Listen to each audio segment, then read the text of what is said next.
How was the picnic? Good. Yeah. Okay. And Aaron, and other notice the drag queen has some. yeah, I saw that picture. Where'd you go, guys? All right, I'll track.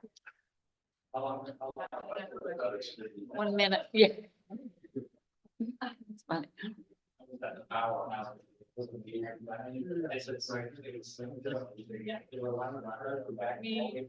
didn't make it in. Didn't, no.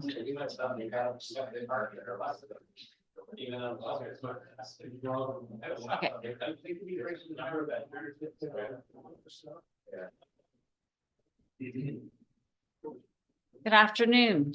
This Committee of Adjustment meeting for the Township of Selwyn for Tuesday, September the 24th, 2024 will come to order. Members of the public, staff, presenters, and members of the committee, please be advised that meetings are broadcast and recorded and made available on the internet. Is there any disclosure of pecuniary interest or the general nature thereof? Seeing none, we will now go to our planner to announce the purpose for this meeting. Fair. Thank you, Madam Chair. The Committee of Adjustment is holding a public hearing in accordance with Section 45 of the Planning Act in order to consider 4 applications for relief from bylaw 2009-021, being the comprehensive zoning bylaw for the Township of Selwyn. The prescribed notice of public hearing was provided via prepaid first-class mail to all residents within a 60-meter radius of the property subject to the applications, as well as by a sign posted on the subject lands. The notices were also available on the Township's website. The notice circulation complies with the requirements of the Planning Act. If a person or public body would otherwise have the ability to appeal decision of the Committee of Adjustment of the Township of Selwyn, but does not make oral submissions at a public hearing or make written submissions to the Committee of Adjustment before the committee gives or refuses to give approval to the application, the person or public body is not entitled to appeal the decision to the Ontario Land Tribunal. If a person or public body does not make oral submissions at a public meeting or make written submissions to the Committee of Adjustment of the Township of Selwyn in respect of the proposed variances before the committee gives or refuses to give the approval to the applications, the person or public body may not be added as a party to the hearing of an appeal before the Ontario Land Tribunal, unless in the opinion of the tribunal, there are reasonable grounds to do so. If you wish to be notified of the decision of the Committee of Adjustment, you must make written submission or request to the Secretary Treasurer of the Committee of Adjustment, providing your name and address. The first application before us today is file number A19-24. This is for 2814 Antelope Trail in the Smith Ward. The project for this one is a replacement and expansion of an existing garage. The new garage is approximately 892 square feet. The variances requested are to increase the permitted accessory structure height for a detached garage from 6 meters to 7.5 meters, to increase the permitted accessory structure lot coverage from 5 to 6.7%, to reduce the required front yard setback from 7.5 meters to 5.87 meters, and to reduce the required setback from the center line of a township road from 17.5 meters to 15.87 meters. We have comments of no concern from the Kawartha Pine Ridge District School Board, the Autonomy Region Conservation Authority, Bell, and County Public Works. I find that the application meets the 4 tests of a minor variance, and I do recommend the application for approval. In this case, there is also no requirement for, or does not appear to be a requirement for an archaeological assessment, given the proximity of the proposed new garage to the existing footprint of the existing garage. Those are my comments with regard to this application. Thank you very much. And I understand that the owner, Dave Walker, is on the line. Is there anything that you wish to add to the planner's comments? You're muted. Sorry, we're in Calgary. No comments. Okay, thank you very much. Is there anyone else here that's in support of this application? No. Is there anyone that is against this application? None will come to the committee. Are there any questions? None will move on to A2024, please. Thank you, Madam Chair. So this application is for 1471 Shannon Drive. The project in this case is to permit the construction also of a new detached garage, this one about 1,080 square feet. The variance requested is to increase the permitted accessory structure lot coverage from 5% to 7.1%. Again, I find that the application meets the 4 tests of the minor variance. I do recommend this application for approval.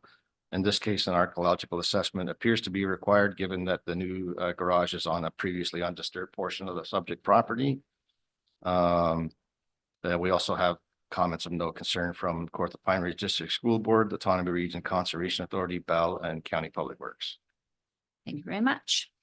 I understand that we have virtually here, is it the agent, Nate Baldwin, or are you John Render? No, I'm the agent, Nate. I don't have any comments, just here if there's any questions. All right, thank you very much. Is there anyone else here in support of this application? Seeing none, is there anyone that is against it? I don't see anyone, so we'll bring it to committee. Any questions or comments? We will now move on to A2124, please, Per. Thank you, Madam Chair. This one is for 1234 Man Road in Bridgenorth. This one is for a front porch being approximately 269 square foot in area. The variances requested are to decrease the minimum required front yard setback from 7.5 meters to 3.9 meters, and to reduce the minimum setback from the center line of a township road from 17.5 meters to 13.9 meters to the new covered porch. Again, I find that the application meets the 4 tests of a minor variance. I recommend this one for approval as well. We have comments from Kawartha Pine Ridge District School Board, Orca, County Public Works, and Bell, all stating they have no concern. And once again, given the small size of the front porch area and proximity to existing dwelling, I do not find that, or it does not appear that this one requires an archaeological assessment. Thank you. And I understand again, virtually, we have Nate Baldwin. Is there anything you wish to add to the comments of our planner? No. Thank you. And is there anyone else in support of this application? Is there anyone against it? Seeing none, we'll bring it to committee. Any questions? No questions. We'll move on to A2224, please. Thank you. So this final application is for 964 Highland Road.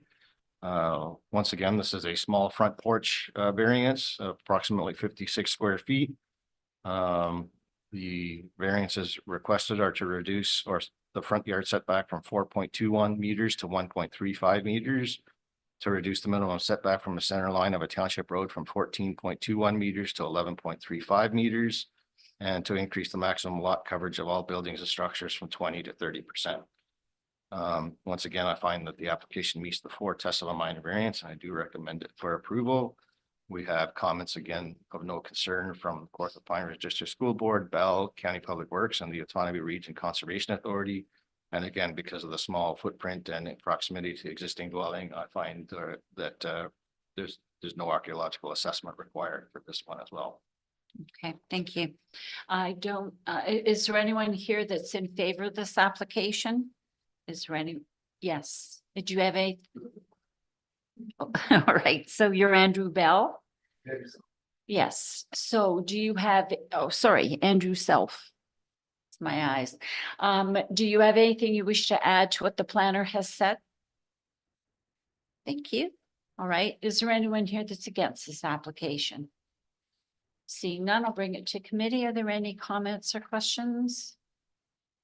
There are none, so I will look for someone to move these applications that are in front of us.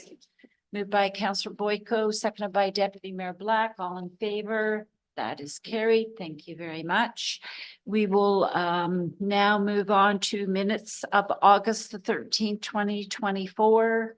I need someone to move those minutes. Councillor Koulis and Councillor Henry, all in favor. That is carried. Thank you. And our next meeting is October the 22nd, 2024. I need a motion to adjourn. Councillor Henry and Deputy Mayor Black, all in favor. Carried. and strike all the deputy mayor and councillor things. Right, we will wait 6 minutes for our council meeting to begin. Honest to God.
Okay. Good afternoon.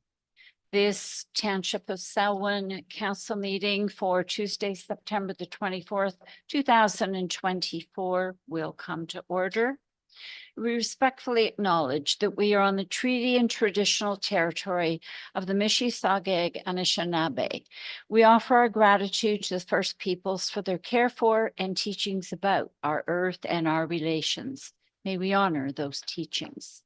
Please observe a moment of silence so that council staff and members of the public can quietly reflect on our duty to the community that we are trying to serve.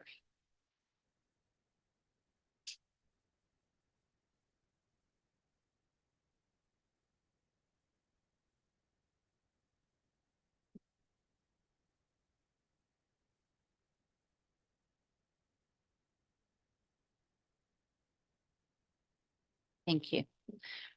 Please, members of the public, staff, presenters, and members of council, please be advised that meetings are broadcast and recorded and made available on the internet. Is there any declaration of pecuniary interest or the general nature thereof? Seeing none, if something comes up during the meeting, let us know. We have the minutes of September the 10th, 2024 before us. I need a motion to adopt them. Moved by Councillor Koulis, seconded by Deputy Mayor Black. All in favor? That is carried. Is there any discussion out of the minutes? Seeing none, we will now go to our staff introductions, and we have Robert to introduce our first new member of staff. Thank you, Madam Mayor, through you. Good afternoon, Council. I'd like to take an opportunity to introduce our building official two, Nick.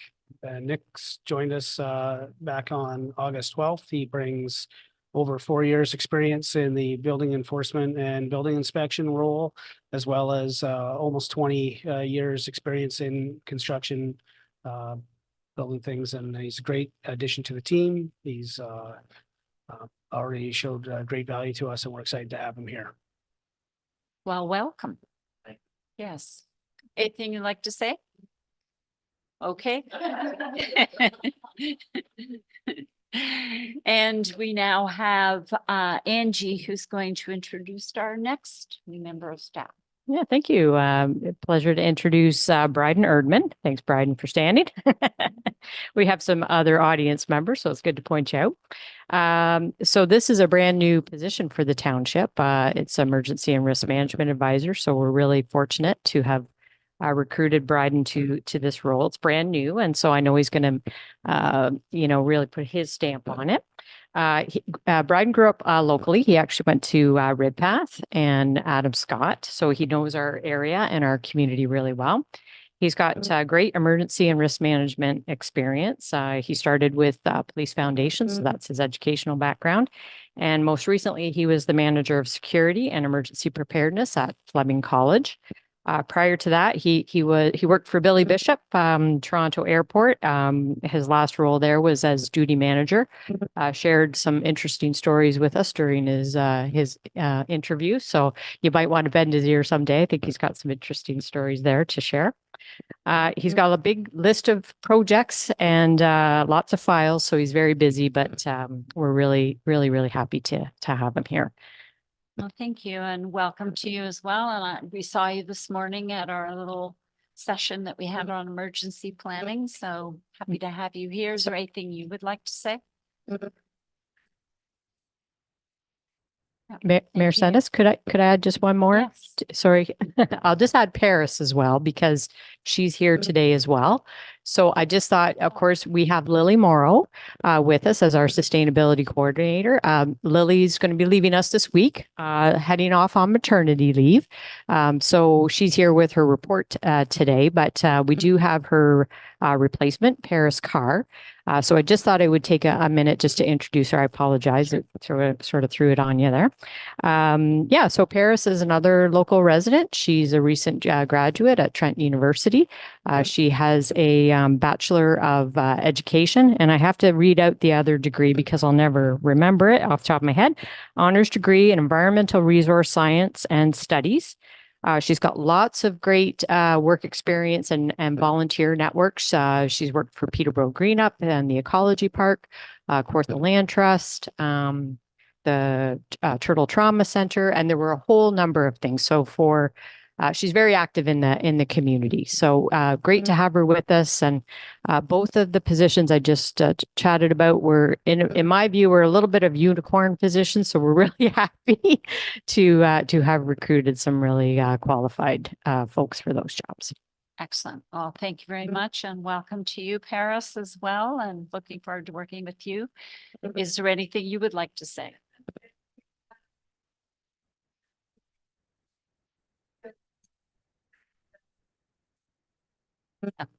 Hopefully we get a cupcake later. So, so thank you all for joining us, and we now are going to have a presentation by Peterborough County on the road transfer rationalization. And Doug, are you going to lead us off? Doug Sakosha.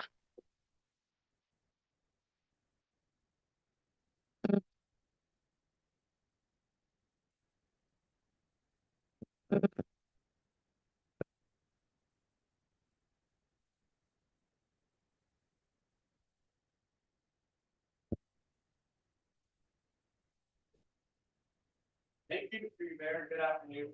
Council staff, the public. Very pleased that you're taking policy. You have your documents.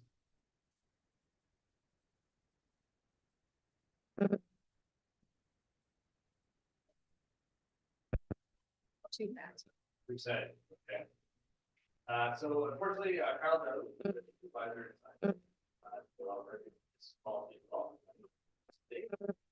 you have in front of me, behind and up.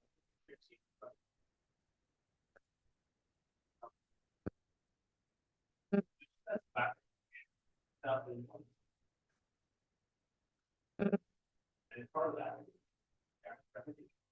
one of them was it's really the intent there to ensure system. But if you want to know on this slide, something that we learned what we found out some of the ones that didn't really came down to when we started this policy, really I just want to note there that policy actually it can both function from a county road being transferred to the lower tier, but also the lower tier could initiate a process. So if there's a road within the township of Selwyn that you feel it should be a county road, then the township could actually initiate the process to upload it to the county. So it's definitely meant to be both ways. It's not just a top-down approach from the county to the township.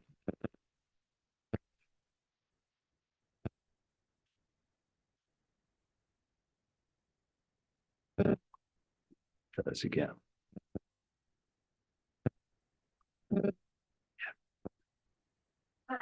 That's okay.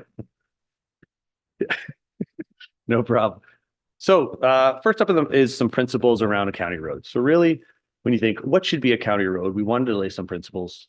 And some of these are fairly self-intuitive. So first one is primarily that it moves, that the corridor is for connectivity and it's capable of being upgraded. So if it's currently a township road looking to transfer to the county, we want to look at it and say, can you upgrade it to be a county road? So could it be like an arterial road type? If not, it's probably not the best candidate to be a county road. Would that route be direct and intuitive? As well as we want to ensure that those roads serve a redundant role. So typically they're not parallel corridors wouldn't exist for a county road. The other two we have there is typically a county road complement the provincial highway network. So whether it be Highway 28, the 115, county roads would ultimately take traffic from local roads, move along county roads, and then ultimately we're trying to move that traffic along to the provincial network.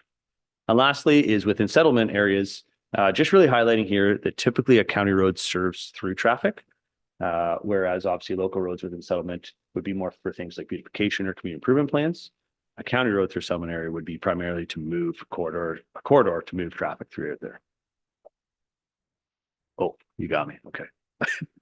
Okay, so our policy into the policy, and I believe that's in front of council and staff. We essentially, in working with township staff, we were able to create 7 steps for this policy. And so next slide, we'll go through the 7 steps in detail. So step 1 is identification of candidate roads. And as I noted earlier, I just want to say that, again, both parties reiterate that can initiate this process. We are asking that when identified, it is a written request to basically commence the policy. And then that would both be from the county level as well as at a township level.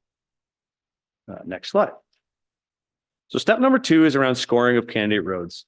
And I do want to highlight this step in reviewing the policy. It's very technical in nature, and that is what it's intended to be. So essentially, we did create criteria. Within that criteria, there's a scoring matrix. So each of these criteria will be evaluated for each candidate road and given a score. Now, we base this on the Ontario Good Roads Association has created a policy of similar nature. Now, it's not exact. We did want to take that and modify it for this region. We noted in it, there's some criteria they had that would be a little bit more, as an example, GTA centric. So we had to kind of mold it to work for our region. But again, I just want to highlight some of those criteria are very technical. As an example of one would be traffic volume. And so if you were assessing a road based on traffic volume, we would have the traffic data. And as you can assume, the higher traffic volume on that road would give it a higher score, which means it's trending towards being a county road. If it had a lower traffic volume on that road, then it would score less, ultimately meaning it's trending towards being a lower tier road. So on to step number 3 is the review of scoring results. So at this stage, we've created a matrix on the left side of the screen. And as you can see there, if a road was to score less than 4.5, and it's an existing county road, we're saying that it ideally should be transferred directly to the lower tier. If it was an existing lower tier road and we evaluated it and it scored less than 4.5, then we would say that ultimately it should remain at a lower tier. The flip to that would be any score over 7. So if it scored higher than 7 or equal to 7, then we're saying it should actually be, if it was a county road, remains as a county road. If it's a township road, it would be transferred or uploaded to the county. Key with this policy, and it's very tough in a policy to think of all the different criteria when you're assessing it. So we created what we're calling like a gray zone. And that's any score between 5 and 6.5. And so if a road was to score in that area, we're saying it's a potential candidate, but we need to really consider some additional criteria. And that's where this is saying proceed to step number 4, which we'll go through in some more detail on the next screen.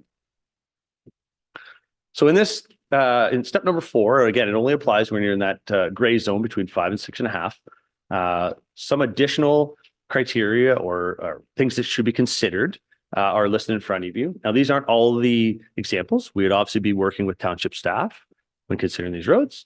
But as an example, something you may want to consider would be road maintenance needs. So if we were to do this, does this benefit either party from, could be a snowplow route? Is it more efficient to be in one versus the other? It could be future development in there. So maybe to date, it doesn't have the traffic volume, but we do know a very large development is going to be coming on board. And we know that's going to generate a lot more traffic. So we want to get ahead of that process. So we can look at that and say, yes, we know, although it wouldn't score today at a higher score of traffic, maybe it will in the future. And that's, again, other considerations that we want to consider. Step number 5 is around reporting. So after the scoring is done by county staff, that's first step there on the left in blue in the infographic. We then do provide that report to township staff. And we put in there, and this was through consultation with township staff, and really want to highlight to Township Selwyn staff, all the effort they put in. A lot of work went in this. We received a lot of positive feedback from staff. And this is where we put in there that if a consensus meeting is required, that we would host one. So upon request, the county would sit down with staff and we'd explain the results and really discuss them. And then the last step we have there is that where needed, township staff, and this will again vary across the county depending on each township, that report would go back to the township council potentially for report resolution at that time. So what we're saying is before we get too far down the road and spend any money, that may go back to township council for consideration. Step number 6 is around development of conditions of transfer. So at this stage, we're saying we agree that a road should be transferred, whether it be to the county or to the lower tier. And this is really what we just want to put some of the conditions in that infographic that you'd want to consider. So things like the existing condition of the road would have to be assessed, as well as there's financial considerations. So it could be the cost to upgrade that road or rehabilitate that road. It's going to vary depending on each road. As an example, you may want to transfer it in as is condition with some financial contribution, or potentially maybe we want to upgrade that road to a good level state and then transfer it. So that's going to change depending on kind of each road that we're assessing. And so really what this is saying in this condition is we have to agree on some terms for conditions of a transfer. And again, that's going to be done in collaboration with the lower tier. And the last step, step number 7, is really all around implementation of transfer. So again, kind of the third time you'll see on here where we're saying collaboration, but the very first step in step number 7 is saying we need a resolution for both county council as well as township council to agree on this to actually transfer the road. If we don't have that agreement at this step, it's not going to occur through this policy. When we have those resolutions, both parties have agreed. We then engage legal services. Within that, there could be a plan of survey, so there's some costs associated with it, as well as obviously preparing the legal documentation for an actual road transfer. We'll then be looking for update of county as well as any township bylaws that might be relevant, so like a roads consolidation bylaw. And last step we've noted right in the policy, and really this is so staff don't lose track of this, is that both at a county and a township level, we would have to amend any type of planning documents. So it could be like an asset management plan, could be an official plan, any documents like that that obviously have the roads within them, we'd want to amend those when they change. You've heard me say a few times throughout this, but I just want to read it again, consultation. So we did host 2 sessions through creation of this draft policy on April 9th. That was the first session. We had staff from all 8 townships in attendance, and we really focused on that technical criteria that we spoke about earlier. We honed in on that. We provided some examples to really ensure that it would work for this region. We then provided a 2-week period where we received some feedback and comments back that we were able to update that criteria. And then we held a second session on June 27th. Again, we had staff from all lower tiers in attendance, and we actually at that stage just discussed the policy in general. And so again, we provided a comment period, we received that feedback, and we made some changes actually that is in front of the draft policy in front of council today. So next steps, we're nearing the end, but we are going on a bit of a road tour to all of our 8 lower tier township councils. We have a few left. Obviously, we're in front of council today, but I just want to highlight the main one is we will be back in front of county council in late October, early November, ultimately presenting the draft policy there for consideration. It'll probably occur over 2 different sessions, again, before we're looking for any type of adoption of this policy. And so with that, we're hoping that council receives the roads rationalization presentation today, and further, the township council endorses in principle the county road transfer rationalization policy. Thank you. Thank you very much. I think this is a good point where I mentioned to both staff and council that you may not know, but Selwyn is looked at by other townships as a great example as to how to look after the roads. We have great roads in our township, and people are recognizing that. So you have to keep that in consideration when you're talking about giving us one of yours. What happens if there can't be an agreement reached? Have you thought about that, or is that going to be in your policy, or? Yeah, through you, Mayor, it's an excellent question. And again, just want to reiterate the examples where we saw where the upper tier in Municipal Act can transfer without that resolution in the lower tier, but those have failed. And in the research we've done, we found that those policies don't work. So the policy we would be presenting to council is that we would be looking for agreement. Without an agreement, a transfer in the current policy would not occur. Okay, all right. Are there any other questions that Councillor Henry? Thank you, through you, Mayor Sanis. So let's say this goes through, hypothetically, and we have roads that we've chosen either to be passed up to the county or taken down to the lower tier communities. Once that becomes a conversation, is there a possibility that the roads could be somewhat neglected while it's in a negotiation stage, as it would allow either communities or the county to just kind of put off doing some work, possibly saving budgetary dollars in the meantime, thinking that, oh, this is going to be someone's headache or this will be someone else's situation that they're going to have to deal with down the road. How will that be ensured that that's not going to happen and that our road safety will come first?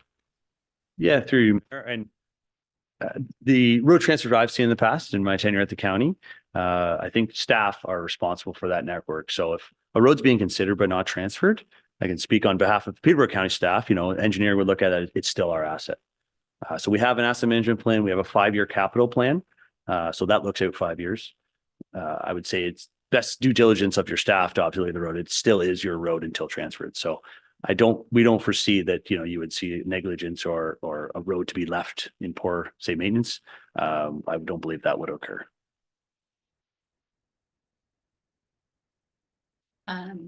Councilor Boyko and then Deputy Mayor Black. Thank you. Through you, Mayor Sinis, I'm looking at number 5, reporting. Yeah. And the slide talks about making sure that both the county and township staff are involved. And the last bullet, if you would, last icon, says the township staff will provide written acknowledgement and acceptance to council. I assume that's township council. Nowhere on there does it talk about bringing it to county council. The first time I see county council hearing that anything is happening is number 7. Is there a reason why township council is brought in earlier in the process than county council? Yeah, through you, Mayor. That's an excellent question, and actually something that we debated amongst staff with the townships in the county.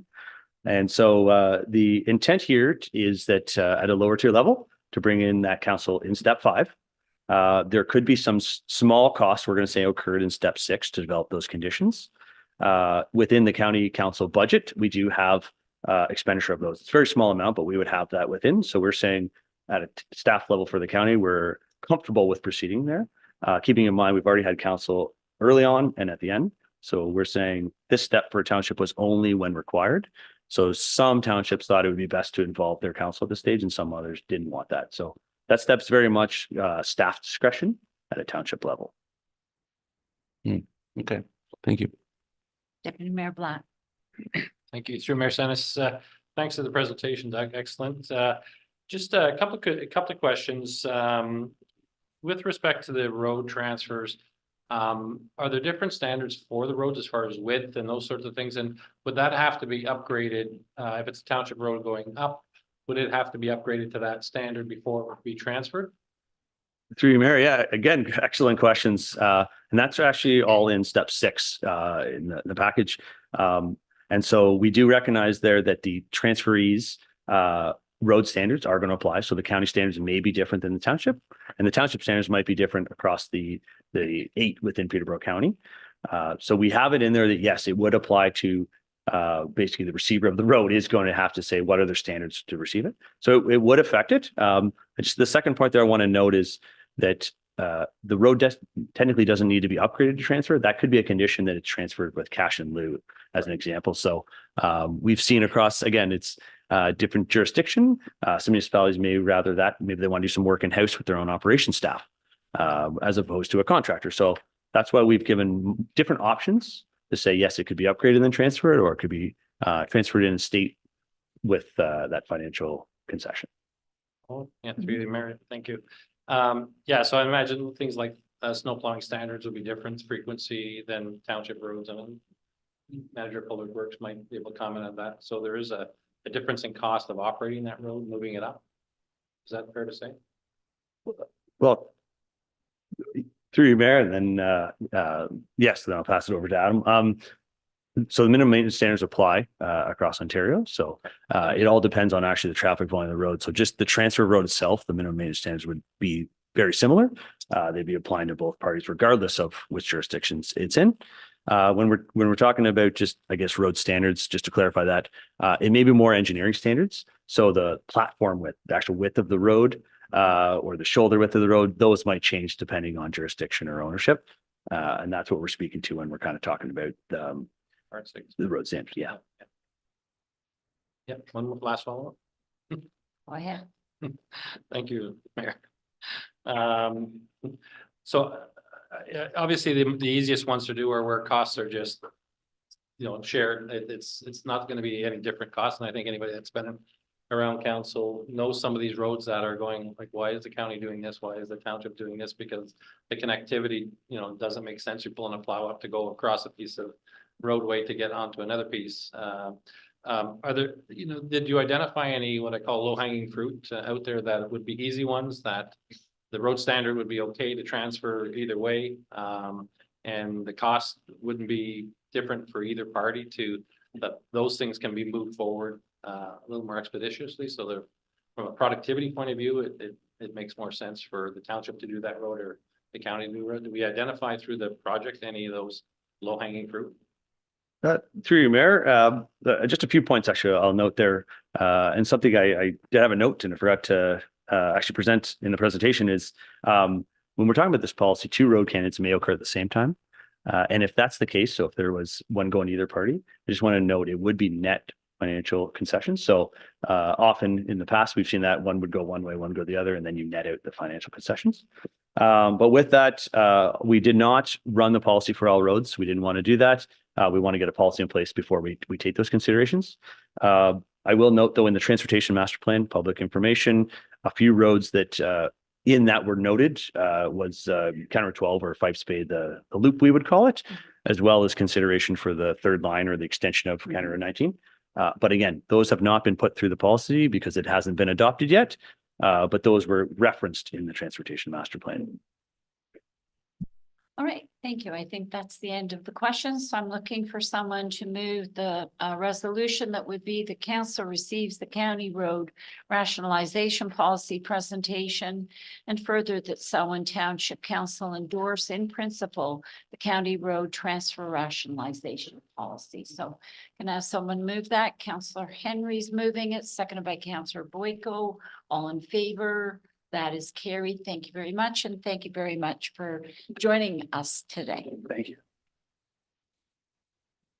So we now have a question period, and I just want to note for people that are in the audience, this is the only opportunity that a member of the public can speak to council today, and it would have to be in the form of a question. So if there's someone here that wants to address council, they can do it in the form of a question. So is there anyone that wants to do that?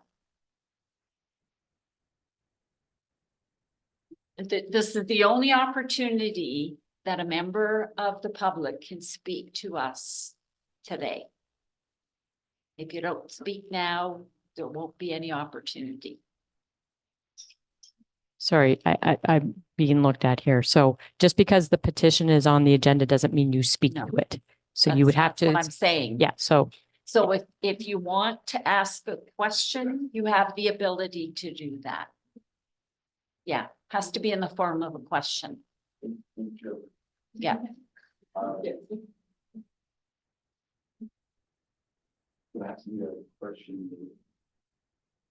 You'll have to form it that way. Oh, can I talk to you about my petition? Is that?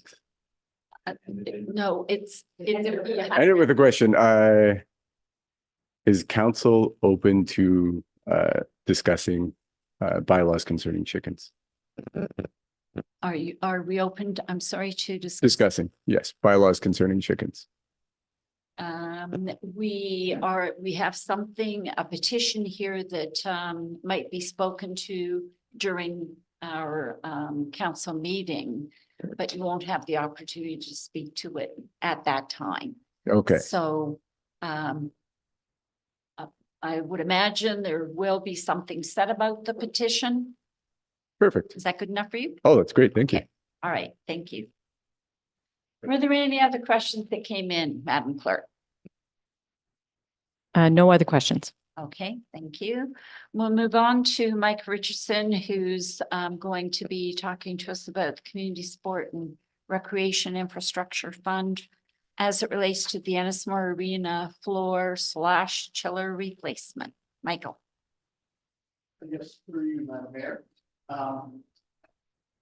As all of you probably read, springtime is Notifications have applied, the provincial government, that their license will be unavailable, in August, August 12th, I believe, we found out that there is a $200 million fund available for community sports infrastructure. And for it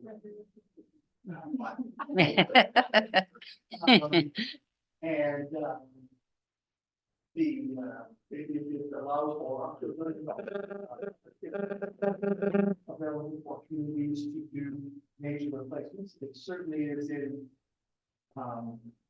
response to a lot of concerns by the townships and by arena and recreation managers about aging infrastructure. That's going to be probably never. Ontario grants in the 70s really had a lot to do with initial construction of recreation facilities. Now those are 50 to 52-year-old buildings.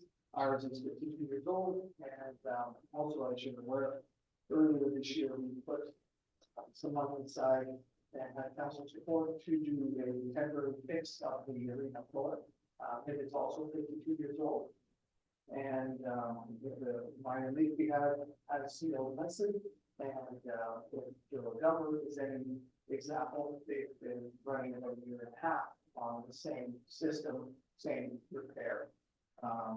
But we know that it's time to do a replacement. It's about $2 million job, and we would be looking for support for the application. Because part of the application process means there has to be a resolution by council saying that they support applying for the fund. Staff would like to put together a very detailed application, and if they be successful at getting support through this fund for replacement of the floor at the events property. Councillor Henry. Thank you. Through you, Mayor Sanis. So should I understand that then that not only are we going to support the resolution of going forward with applying for the grant, then I'm assuming then we're also backing the $1 million that would have to match it?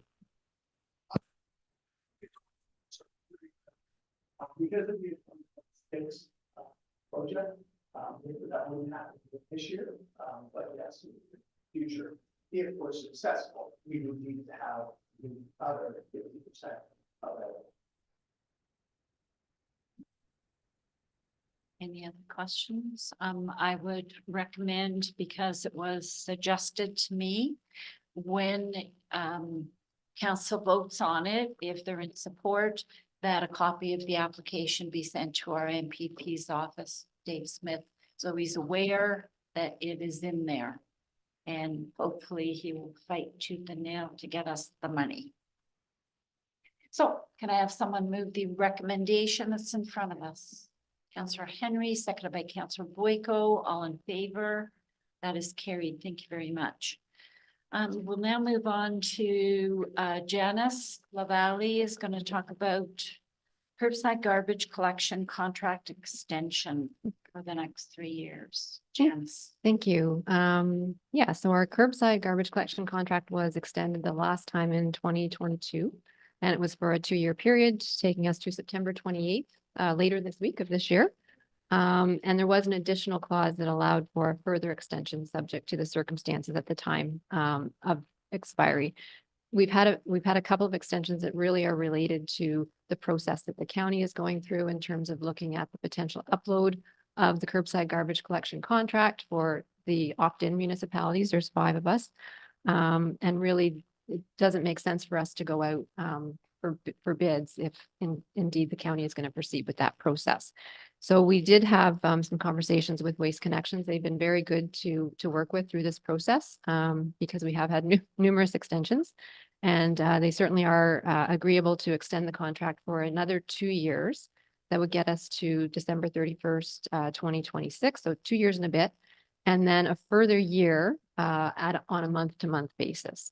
And really the intention of that is to allow the county to get through its process. So finalizing the Dillon report, and in the resolution that this council and all of the other 4 councils that have opted into this process It is for curbside garbage collection as a co-collection system with organics that's being considered. So they would finalize that study. They would prepare for and go to market for pricing. They'd have to get final decisions from all the municipalities, and the county would have to make a final decision, award a contract, and then there does need to be a fairly lengthy transition period because any successful contractor is going to have to acquire equipment. And as we all know, that's taking a lot of time these days. So that this extension would allow us enough time to get through that process. If ultimately the county decides not to move forward with the upload, then we ourselves would have to go through a process to find a contractor. So again, the timelines have been established to try and make sure that we've covered off both of those eventualities. Any questions? Deputy Mayor Black. Through you, Mayor Sennis, thank you. Just with regards to the second year extension, Mhm. do they have an option of getting out at that point? Are they required to meet, if we want the second year into 2027, they have to provide the extension, or can they provide notice and leave the agreement after that first year of guaranteed? No, so the way it would be written is it's a 2-year extension, so that would get us, it's actually 2 and a bit. That would get us to the end of Okay. 2026.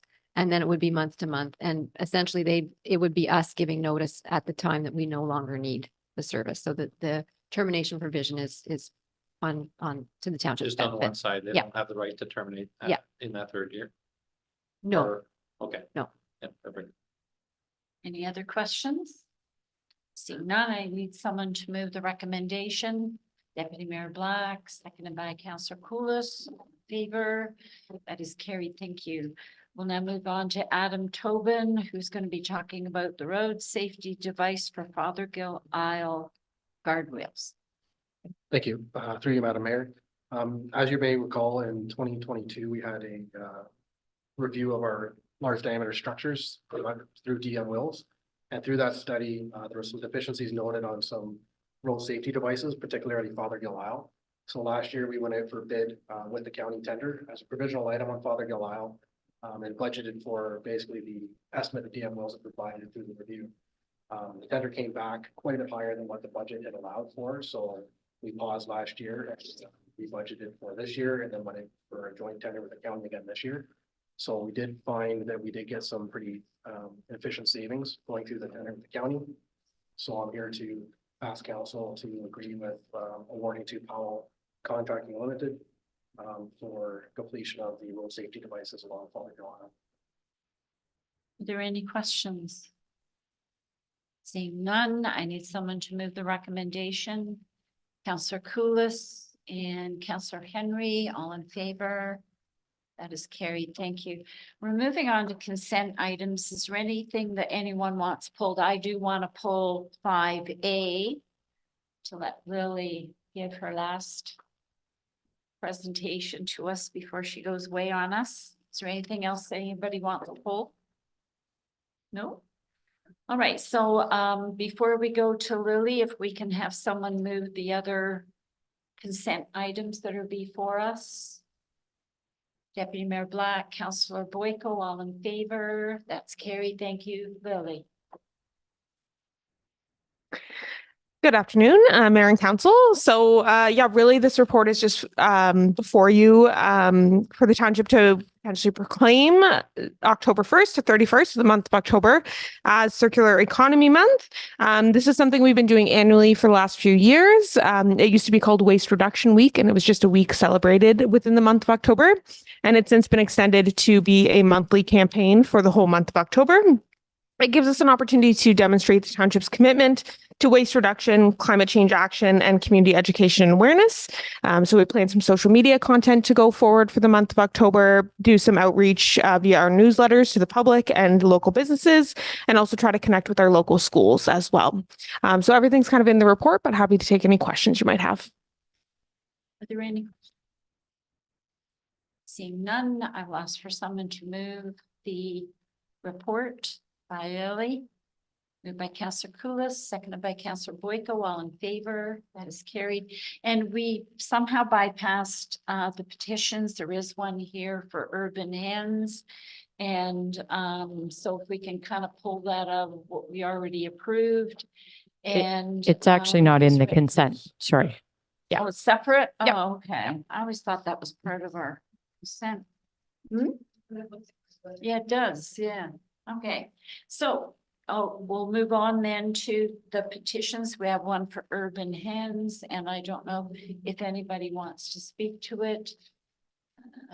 Well, Councillor if I could simply ask, as I'm reading this, it says restarting the pilot program that was to be commenced in the spring of 2026 hens. I wonder if staff could update council on what is that pilot program? Where is the state of the program now? Can anyone answer that question? I have no idea who I'm talking to. Madam Clerk. Sorry. Yeah, I'll do my best. Okay. Yeah, so we did, quite a bit of work was done in 2019, 2020 to look at moving forward with a pilot to regulate urban hens. So there was a draft bylaw put in place. It did get stalled in the spring of 2020. I think we all know what happened in March of 2020. COVID happened. So it did kind of get stalled because we had a number of other things that we were working on. But later on in the year, the council of the day decided to remove that item from the work plan. They just made a decision that it wasn't a program that they wished to implement. There would have been a number of resources that would have been required to implement the program.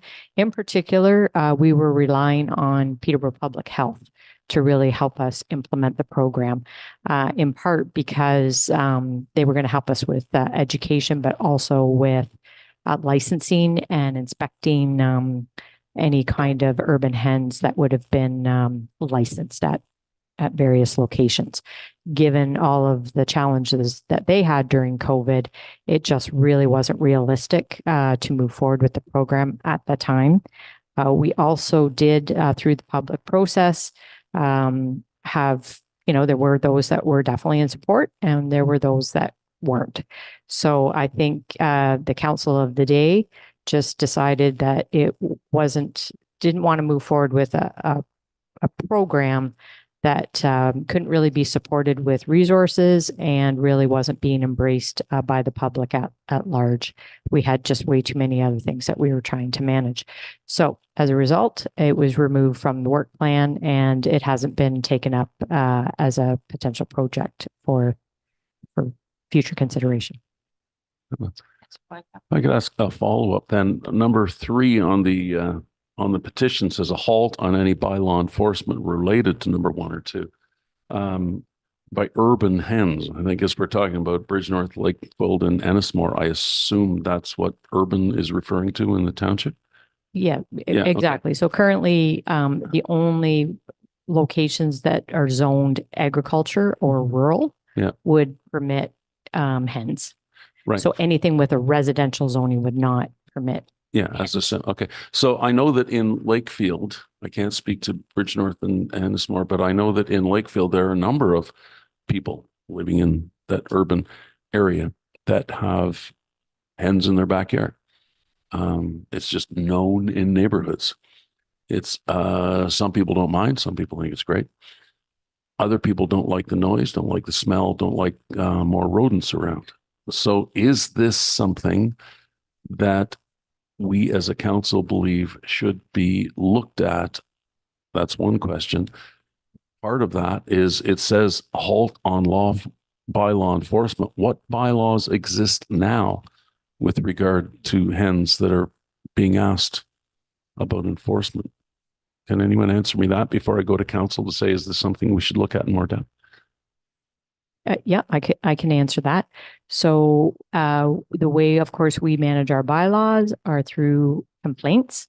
So when a complaint is made, an investigation occurs, and if there's a violation of the zoning bylaw or whatever bylaw it could be, then we address that specific issue. Right. I understand the process. So is there a bylaw now that forbids urban hens in urban areas? Yes, The the township? zoning bylaw Yes. does not permit urban hens in anything that has a residential zone. So all of those, yeah, and so you can see the process I'm following here. So therefore, it looks like there are a number of people in urban areas, at least in Lakefield, that are in violation of the law, of the bylaw. Is this, now I'll go to the second part of my question, is this something that we believe as council that we should discuss that bylaw to allow urban hens? Or is this something that if I continue to be asked about this, can simply say, phone the township and let the bylaw be enforced? So I'll turn this question back to council, not Thank staff. you. And I have Councillor Henry like to speak. Thank you, through you, Mayor Senes. Great questions, Councillor Boyko. By all means, we have numerous people within our community that are raising hens. I have hens. May not be the place to be airing that. It is quite common throughout the rural areas of our community. However, council was looking at ways of regulating this before, and it's going to affect numerous, if not countless, residents throughout our township. However, it's also going to impact our poultry farms as well, with concern of avian birds. Usually it's related to flyers infecting flocks. The bylaw is going to have to be, if it gets amended, it's going to have to be seriously amended, and it's going to have to address a number of issues, protecting our commercial producers, but still ensuring small producers, household producers. And there's going to be a number of things to look at, because I think it was Denmark just released or issued 3 chickens per household, and they've seen tons, like tons and tons, hundreds of tons in garbage reduction going into landfill sites. Like, there's a number of aspects that we can look at here. And this petition is going to have an effect on many of these people. This is a broader issue, and it will affect numerous property owners. It might, or I'm going to suggest that this type of use be considered when the next comprehensive review of the zoning bylaw is completed, which be once the official plan is released. So are you making a motion that it be included in with our comprehensive zoning bylaw? Yes. Okay. Staff, have you got that? Okay, is there someone to second it? Councillor Boyko? Any other discussion? Councillor Koulis? Through you, this is more of a procedural question. I don't recall us dealing with a petition before. Does a petition have to have signatures attached to it to be clarified as a petition? Okay, so those weren't submitted to us. They should be given to the clerk. Yeah. Okay. No, that's okay. That's why I'm asking too, because I'm like, where's the signatures? Yeah. Because otherwise it just looks like a call to action. So Yeah. thank you. That's perfect. Okay, thank you for that, Councillor Koulis. So we have a motion on the floor, and if there's no further discussion, I'll look for a vote. All in favor? That is carried. Thank you. All right. We will move on to, is there any other new or unfinished business?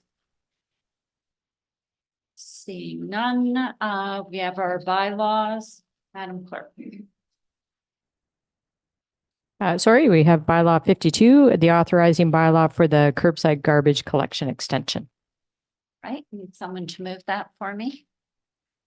Deputy Mayor Black and Councillor Koulis, all in favor? It's carried, thank you. Confirming bylaw.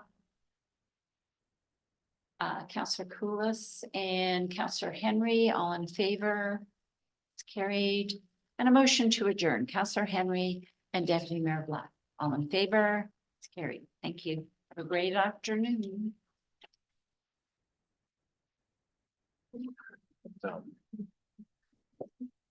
Oh.